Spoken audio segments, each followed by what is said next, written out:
The research is clear. When you stop your GLP-1 medication, you will regain your weight. So what dose do you actually need in order to maintain that weight loss? What if it was much less than what you've been told? What if you only need to inject your GLP-1s once every 3 weeks? What if you can come off the medication entirely? In this video, I'm breaking down exactly what the research shows. And more importantly, I'm revealing what we do in our practice that completely defies what you've been told is possible. I'm Dr. Jones, DC, and I coach thousands of patients on GLP-1 meds through our nationwide telemed practice. This passion of mine comes from my own battle, losing and regaining 100 pounds multiple times. Now I work with our medical practitioners, helping people like you achieve what studies say is impossible: actual freedom from medication dependence. And that doesn't mean everybody should wean off, but microdosing for maintenance, hold on to that thought, because I know you're probably wondering, what the heck does he mean? Let me tell you about Catherine. She's an executive who came to us 44 years old after hitting her weight loss goal on 2.4 milligrams of Ozempic, the maximum dose. She was spending about $500 a month, and she was terrified. Like,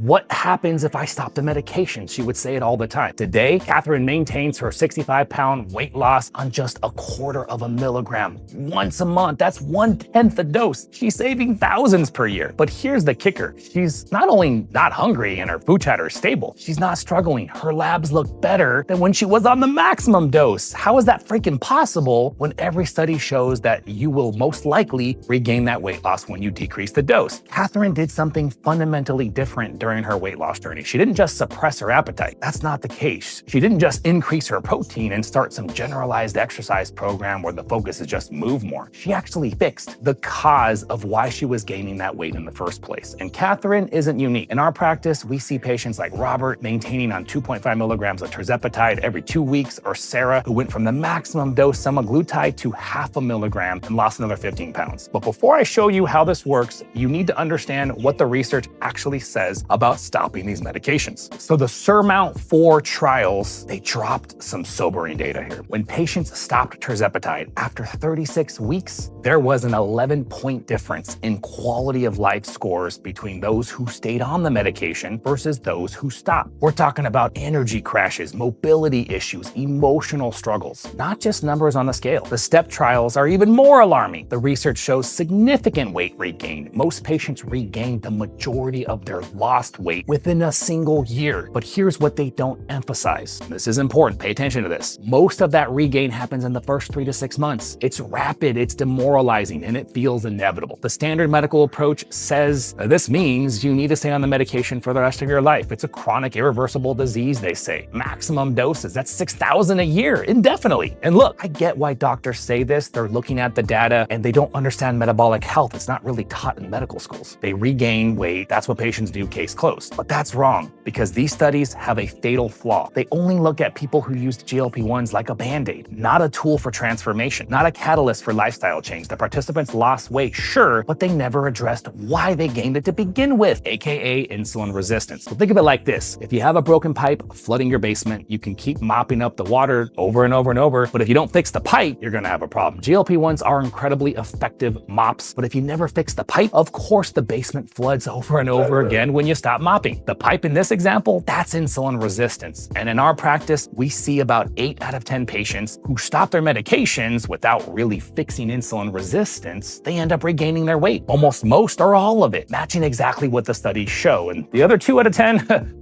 let's call it dumb luck. But if you want better odds in this game, keep it locked into this video, because I'm gonna break all this down so that you can get better odds. By the way, if you're realizing that your weight just keeps coming back despite perfect dieting, hit that subscribe button right now. We put out 2 videos every single week revealing metabolic breakthroughs in GLP-1 medications, just like what I'm about to show you with Adam's insulin transformation. Hit that subscribe button now, because it also helps out the channel as well. Let me show you what's really happening in your body. This graph right here shows full-blown insulin resistance, what 90% of our patients start off with. See how insulin stays elevated throughout the day? Almost 75% of the day or more. Your body is in constant fat storage mode. You're hungry all the time. Your energy crashes. If you lose weight, it feels impossible to do so, let alone maintain it. This is Henry's story. 52 years old, diabetic, high blood pressure. He lost 45 pounds on a GLP-1, but never addressed this insulin pattern, aka hyperinsulinemia. When he tried stopping cold turkey to save money, he regained 30 pounds in 3 months, and his A1C, that's a blood sugar sugar measure, it shot right back up because he never looked at his insulin, still elevated mostly throughout the day. Now, watch what happens when you actually fix your insulin resistance during your weight loss journey. This is Adam, 61 years old. While losing weight with GLP-1s, he also followed our flow protocol, strategic fasting, resistance training, proper nutrition with high protein. Look at his insulin pattern now. It only spikes briefly after meals when he eats carbohydrates, and it returns back to baseline. That's normal insulin functions. Adam now maintains his 70-pound weight loss on 2.5 milligrams of Mounjaro every 3 weeks. He's playing with his grandkids without getting winded. His energy is through the roof, and he's saving hundreds of dollars every single month. By the way, if you're experiencing these severe plateaus or your medication just isn't working anymore, you don't have to figure this out alone. You can book a discovery call with one of our experts and get a personalized guidance plan. I'll leave a link in the description. Have that conversation, figure out if this makes sense for you. Now, let me show you exactly how we fix this insulin pattern. What we observe in our practice is that insulin plays a massive role in metabolism through the brain center. It's called the hypothalamus. It's like that primitive part of your brain. When patients fix their insulin resistance, their entire metabolic picture changes. That constant hunger, it disappears. Your metabolism stops slowing down. In our clinic, patient following the flow protocol, combining strategic long-form fasting with GLP-1 meds, typically see significant calorie deficits without the typical starvation modes because we're cycling the calories. It's a very strategic way to prevent starvation mode. We observe things like their growth hormone markers improving, muscle preservation happening because of the ketone body productions. By the way, if you made it to this far in the video, what surprised you the most about how insulin resistance actually blocks your weight loss on GLP-1s? Drop that comment below because I'm building a community here and your comment can go the distance with somebody else. Now, you might be thinking, okay, I get it. Insulin is the problem, but how do I actually fix this while I'm trying to lose weight? The exact protocol we use isn't complicated, but it does require doing things differently than that standard protocol. Just take your shot and eat less and increase your protein. That's not enough for most of you. Okay, so first we start with therapeutic doses of GLP-1s. We're not microdosing here, but the key difference in our practice, we rarely exceed 1 milligram of semaglutide or 7.5 with tirzepatide, and we've treated thousands of patients with zero major issues because we're not overwhelming the body with GLP-1 response like standard dosing. We're using gentle activation. We only increase when the patient absolutely needs to. Second, while you're on the medication and it's controlling your hunger, you implement lifestyle changes that actually heal the metabolism. You start with 16/8 daily intermittent fasting. That's non-negotiable. And then you work into therapeutic longer fasting more on a weekly basis when you're ready. This is where the real magic happens. You lift weights, resistance training, hypertrophy style 3 times a week. That's non-negotiable. We focus on what I call metabolic flexibility. Take Melissa, 49 years old. She came to us during menopause thinking that weight loss was impossible. By addressing both her hormones and her insulin resistance simultaneously, she now maintains her weight with intermittent dosing and microdosing strategies that adjust with her cycle. The typical timeline that we observe, 6 to 9 months of this combined approach for patients to see dramatic improvements in their insulin resistance and inflammatory markers. And we can see this on blood. The transformation we see is dramatic. Imagine your fasting insulin plummeting from the 20s down to the lower end. Your C-peptide, which is your insulin production marker, finally normalizing down to the lower end. Inflammation markers like CRP, that's a blood test that shows inflammation, cut in half or even lower. But here's what really matters. When these numbers improve, something magical happens. The medication that once felt absolutely essential for your results, it becomes more of a tool. You're using it for support, not for survival. You are the change. The GLP-1 is just the catalyst. Now here's where it gets really interesting and why most doctors will tell you that this is impossible. So let's talk about what becomes possible when you actually fix your metabolism. True microdosing. And I need to be clear about what this means because everybody gets it all wrong. Microdosing means maintaining an average weekly dose that's less than the starter dose. For Mounjaro, that's less than 2.5. For Ozempic, that's less than 0.25. Let me show you what this looks like in actual practice. Remember Catherine? She takes 0.25 milligrams of Ozempic once a month. That averages to 0.0625 milligrams per week. 1/4 of the starter dose. That's true microdosing. Compare that to what most people call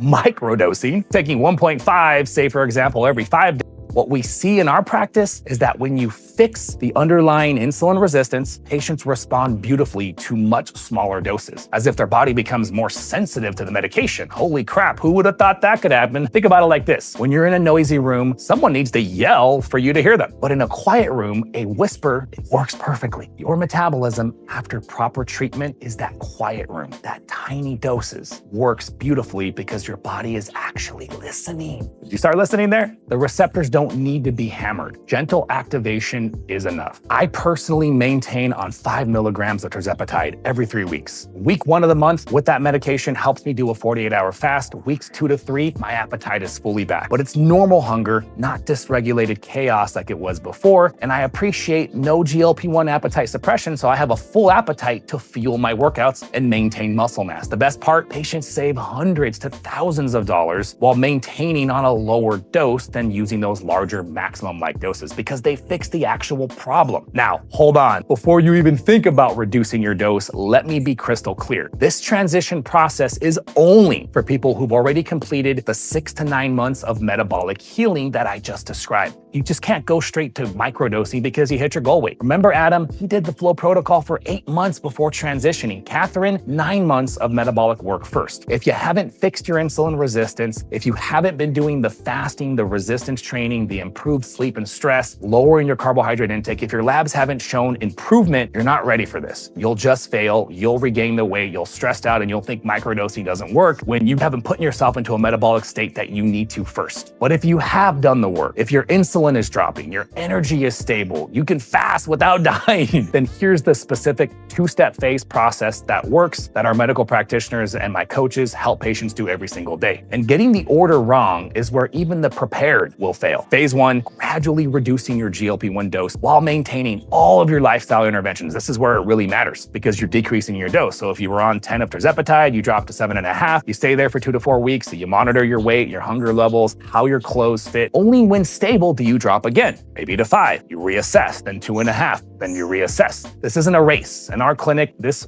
phase typically lasts 8 to 12 weeks, maybe longer. The medical providers monitor everything closely. Okay, now this is critical. During this entire phase, you keep doing your fasting, your weight training, your nutrition has to be dialed in. These aren't optional. They're the foundation that makes lower doses possible. And you're testing the waters. Phase 2 only begins after you reach your microdose level. Now you can start reducing the long fasting that you're doing every single week. So let's say you were doing a 48-hour fast every week.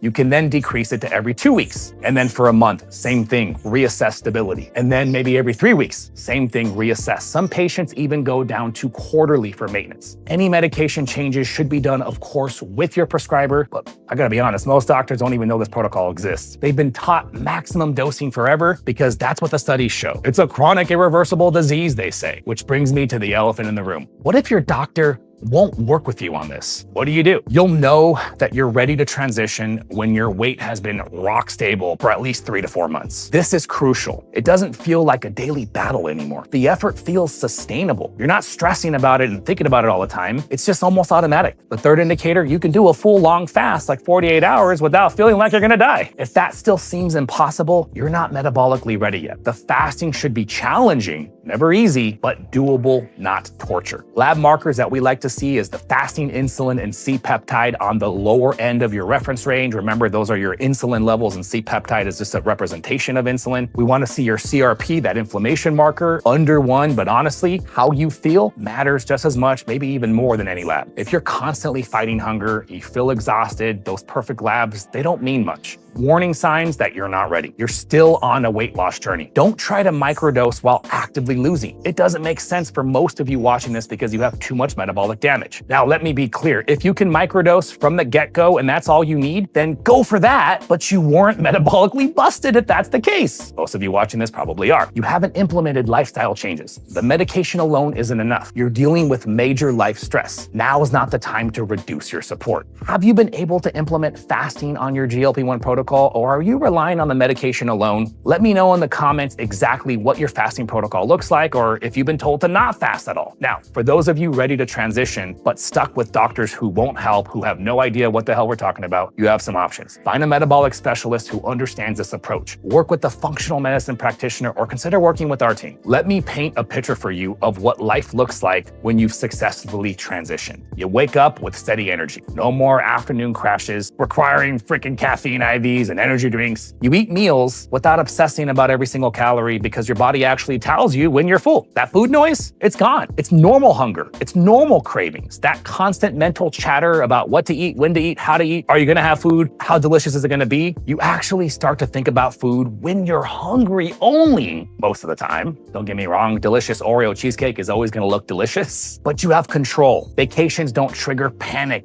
about weight gain. You might take a small dose before you go, enjoy yourself, come back, and do a therapeutic fast. You have tools, not restrictions. Financially, Catherine's saving thousands of dollars a year. Robert cut his medication costs by 90%. That's real money back in your pocket every single month. Money for vacations, kids' college, retirement, not pharmaceutical companies and stockholders. But here's the best part. You're metabolically flexible. You can have pasta after a workout without spiraling. Birthday cake doesn't trigger week-long binges. You can trust your body again because you've healed the dysfunction. This isn't fantasy. This is what thousands of our patients live every single day. The studies say it's impossible because they never fix the root cause. We prove it's possible every single day in our coaching platform. So what do you want to do with this information? Honestly, assess where you're at still. You're still losing weight? Focus on that while implementing the metabolic healing protocols. Don't rush to microdosing. I can't stress that enough. If you're already at your goal weight, but you're taking the shots without lifestyle changes, or you're on a maximum dose, you've got work to do in front of you. Even if you don't need to lose weight, metabolic healing can still take place. Add the fasting, add the resistance training, lower your carbohydrate intake, become insulin sensitive. If you're dealing with severe plateaus, unexpected weight regain, or your medication reset just isn't working anymore, these are the signs that your metabolism needs attention, and you shouldn't do this alone. If you want expert guidance through this entire process, not just medication management, but actual metabolic transformation,